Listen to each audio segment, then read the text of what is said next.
Good morning friends. आज हम लोग पढ़ने वाले हैं डेवलपमेंट। तो आइए चलिए शुरू करते हैं। डेवलपमेंट सबसे पहले देखते हैं डेवलपमेंट होता क्या है। आइए देखते हैं। Development is a process that creates growth, progress, positive change और addition of physical, economical, social, environmental and demographic components. Actually development है क्या? एक तरीके से ग्रोथ है जिसमें आपको प्रोग्रेस देखने को मिलती है, पॉजिटिव चेंजेस देखने को मिलते हैं, फिजिकल एडिशन देखने को मिलता है, इकोनॉमिकल एडिशन देखने को मिलता है, सोशल चेंजेस देखने को मिलते हैं और इन्वायरमेंटल चेंजेस भी देखने को मिलते हैं। इस प्रोसेस को हम बोलते हैं डेवलपमेंट। सीधा सा डेवलपमेंट का अर्थ ले सकते हैं विकास से। तो विकास तब होता है जब सामाजिक आर्थिक परिवर्तन आप में देखने को मिलते हैं। ये डेवलपमेंट, ये देखिए फ्रेंड्स, डेवलपमेंट क्या है, यहाँ से भी डेवलपमेंट का पता चल रहा है। अब बात आती है डेवलपमेंट है क्या, कैसे डेवलपमेंट देखें कि कोई कंट्री डेवलप हो रही है या नहीं हो रही। A country that is less develop economically that most others with little industry and a little money spent on education, health, etc. जब कोई कंट्री लेस डेवलप होती है या कम डेवलप होती है तो वो कंट्री का एक्सपेंडिचर बहुत कम होता है हेल्थ पर, एजुकेशन पर, और जो कई सारी फैसिलिटीज़ होती हैं, जैसे कोई स्कीम्स होती हैं कंट्री के लिए, ये लोगों के लिए, तो उन पर उसका एक्सपेंडिचर जो होता है वो कम होता है। डेवलपमेंट इंडिकेटर्स क्या क्या होते हैं?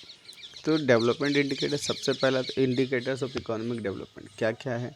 ग्रोथ होती है, ह्यूमन डेवलपमेंट इंडेक्स होता है और अदर मेजरमेंट्स होते हैं। इसके अलावा डेवलपमेंट भी एक इंडिकेटर ही है। इसके साथ साथ डेवलपमेंट क्या है, देखो अलग अलग लोगों के लिए अलग अलग डेवलपमेंट हो सकता है। एक व्यक्ति के लिए different people have different development goals. अलग अलग व्यक्तियों के लिए अलग अलग डेवलपमेंट गोल हो सकते हैं। कोई चाहता होगा मेरे पास मोटरसाइकिल आ जाए तो वो उसका विकास मानता है। कोई चाहता है कि मेरे पास 2 व्हीलर है और 4 व्हीलर आ जाए और एक मकान बन जाए तो वो उसका विकास मानता है। तो वैसे ही अलग अलग लोगों के लिए अलग अलग डेवलपमेंट गोल्स हो सकते हैं। Second point, what may be the development for the one may not be development for the others. Development का क्या है कि एक व्यक्ति के लिए कुछ चीज़ विकास हो सकती है, वही चीज़ दूसरे के लिए नहीं होती। जैसे किसी के लिए घर बनाना ही डेवलपमेंट है, इट डजेंट मीन दैट कि दूसरे व्यक्ति के लिए भी घर बनाना डेवलपमेंट हो सकता है। उसके लिए उसके थोड़े मायने चेंज हो सकते हैं। चलिए आगे देखते हैं नेशनल इनकम क्या होती है। National income is the monetary value of final goods and services produced by a country during an accounting year. मतलब एक वित्तीय वर्ष के अंदर देश के अंदर जो गुड्स एंड सर्विसेज प्रोड्यूस की जाती है उसकी टोटल मॉनेटरी वैल्यू, मतलब मौद्रिक मूल्य, पैसे में जो भी वैल्यू उसकी होती है उसे हम बोलते हैं नेशनल इनकम। अब हम पता कैसे कर सकते हैं कौन सी कंट्री डेवलप है कौन सी कंट्री नहीं डेवलप है? तो नेशनल इनकम से क्या पता लगाया जा सकता है? हाँ बिल्कुल लगाया जा सकता है। जैसे मान लो श्रीलंका है, श्रीलंका की पर कैपिटा इनकम ज़्यादा होती है। वहीं इंडिया है तो इंडिया की पर कैपिटा इनकम श्रीलंका के कंपेरिजन में कम है और पाकिस्तान की इंडिया के कंपेरिजन में कम है। तो इट मीन्स डेवलप कौन हो गया? श्रीलंका। फिर दूसरी बात करते हैं लाइफ एक्सपेक्टेंसी। तो लाइफ एक्सपेक्टेंसी के बेसिस पर श्रीलंका की लाइफ एक्सपेक्टेंसी लोगों की ज़्यादा है, इंडिया की कम, पाकिस्तान की और कम है। वहीं लिटरेसी रेट की हम बात करें तो लिटरेसी रेट किसकी ज़्यादा है? श्रीलंका की, और इंडिया की थोड़ी उससे डाउन है और पाकिस्तान की और down.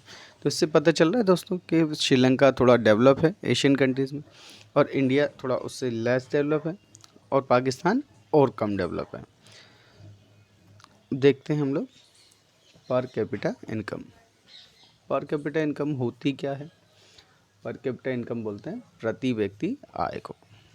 PCI is the average income obtained as the ratio between national income and population of the country। जब देश की जनसंख्या का भाग दिया जाता है, किसमें? देश की जनसंख्या का भाग दिया जाता है नेशनल इनकम में। तब क्या निकल के आता है हमारा, पर कैपिटा इनकम, प्रति व्यक्ति आय निकल कर आ जाता है। देखो PCI is equal to national income divided by population of the country. तो नेशनल इनकम में जब जनसंख्या का भाग दोगे देश की तो क्या निकल आएगा हमारा, प्रति व्यक्ति आय निकल कर आ जाएगा। चलिए अब आगे देखते हैं। Human development index, development related index चलाया गया था, जिससे it is composite by index prepared, it is a composite index prepared by UNDP, United Nations Development Organization, through its annual Human Development Report published every year। UNDP के द्वारा एक programme चलाया गया था जिसके थ्रू हर वर्ष एक रिपोर्ट प्रिपेयर की जाती है, जिसे ह्यूमन डेवलपमेंट इंडेक्स कहा जाता है। इसके लिए कुछ मेजरमेंट्स रखे हुए हैं इन्होंने, आइए देखते हैं पैरामीटर क्या क्या रखे हुए हैं। Longevity of life, level of literacy, per capita income, health, etcetera etcetera.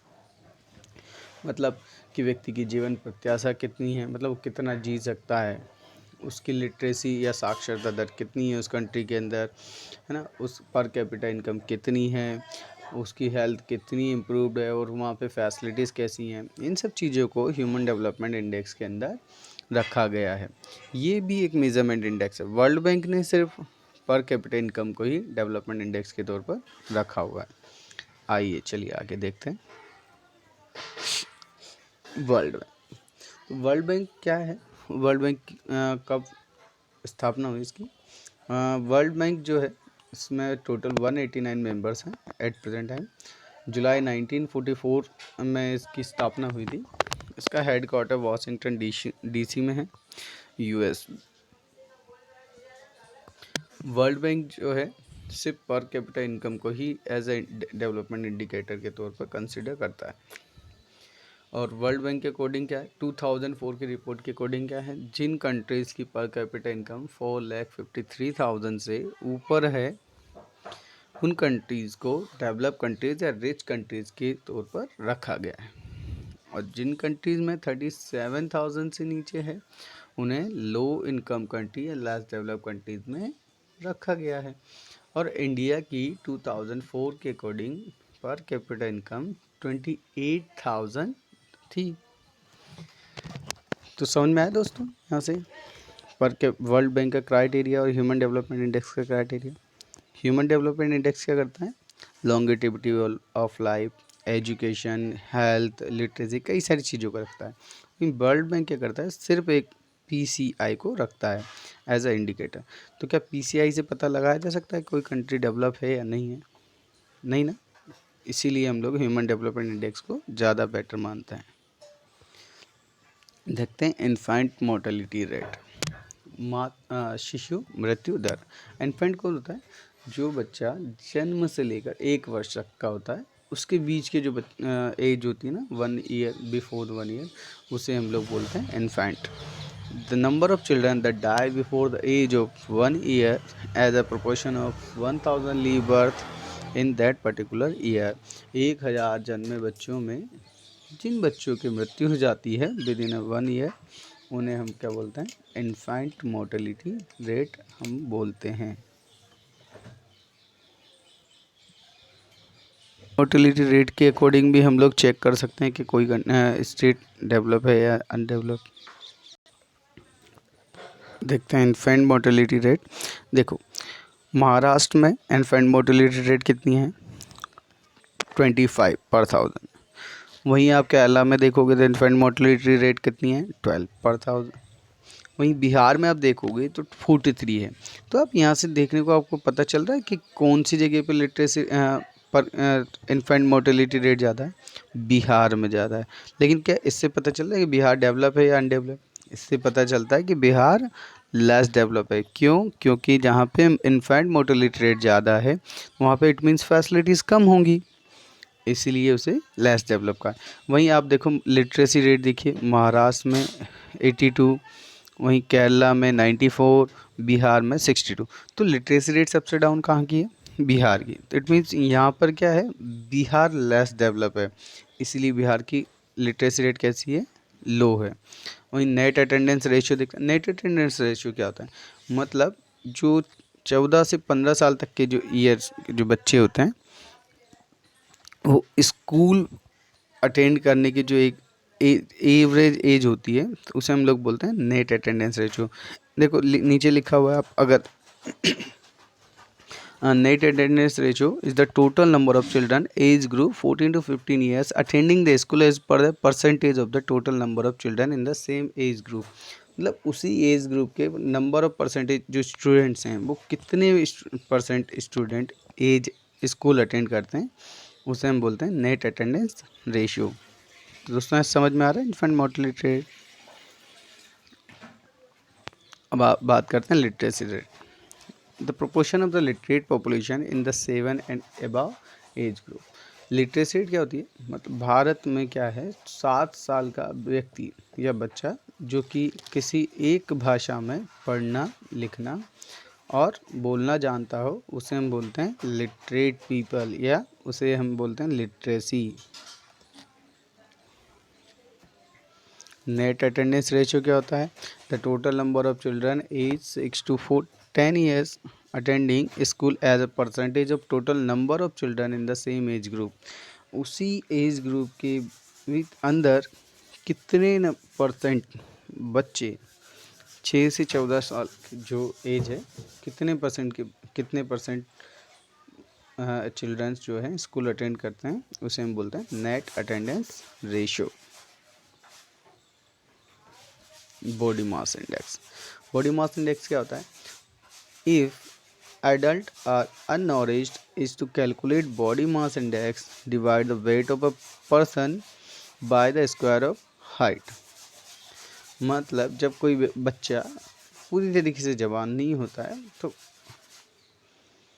मतलब जवान हो जाता है तब की बात कर रहे हैं हम लोग, मतलब 18 ईयर्स एज अटेंड कर लेता है, एडल्ट वही होता है, तब उसका जो वेट होता है उसको उसकी स्क्वायर ऑफ मीटर हाइट में क्या करते हैं हम लोग डिवाइड करते हैं, तब क्या निकल कर आता है, बॉडी मास इंडेक्स निकल कर आता है। ठीक है, अगर ये 18.5% अगर ये लेस है तो if the figure is less than 18.5 person would be considered unnourished. अगर ये 18.5 से कम है तो पर्सन को कैसा माना जाता है, अननॉरिश्ड माना जाता है। देखते हैं ग्रॉस डोमेस्टिक प्रोडक्ट, जीडीपी क्या होती है भाई, थोड़ा सा एक्स्ट्रा भी पढ़ लेते हैं। जीडीपी होती है money value of all goods and services produce with in a country. देश की सीमा के अंदर जो भी गुड्स एंड सर्विसेज प्रोड्यूस किया जाता है उसकी मनी वैल्यू जो होती है उसे हम बोलते हैं जीडीपी। वहीं जीएनपी क्या होता है भाई, जो जीडीपी होता है उसके अंदर हम क्या करते हैं, फॉरेन में जो हमारी कंट्री के जो लोग गए हुए हैं उनकी इनकम को हम लोग ऐड कर देते हैं, तो उससे क्या हो जाता है, उससे बन जाता है हमारा जीएनपी। देखिए नीचे, total value of all the goods and services produced in a country plus total money coming from foreign country. वैसा तो है नहीं कि हम उसको नहीं क्यों जोड़ते हैं भाई, क्योंकि वो 2 साल 3 साल के लिए जैसे कोई अमेरिका गया है कोई यूएसए गया है कमाने के लिए जाते हैं तो उस इनकम को भी हम लोग अपनी कंट्री की इनकम में जोड़ते हैं, इसे बोलते हैं जीएनपी। आइए लास्ट टॉपिक देखते हैं, सस्टेनेबल डेवलपमेंट। सस्टेनेबल डेवलपमेंट होता क्या है, it means development without hampering the environment. It is the process of development that satisfies the present needs without compromising the needs of future generation।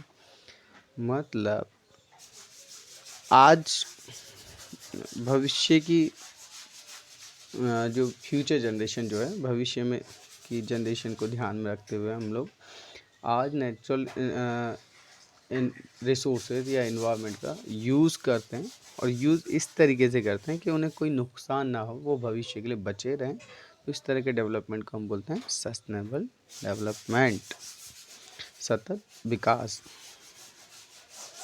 तो thank you दोस्तों, आशा करता हूँ कि आपको video अच्छा लगा होगा। अगर वीडियो अच्छा लगे तो लाइक कीजिए, शेयर कीजिए और सब्सक्राइब कीजिए। Thank you.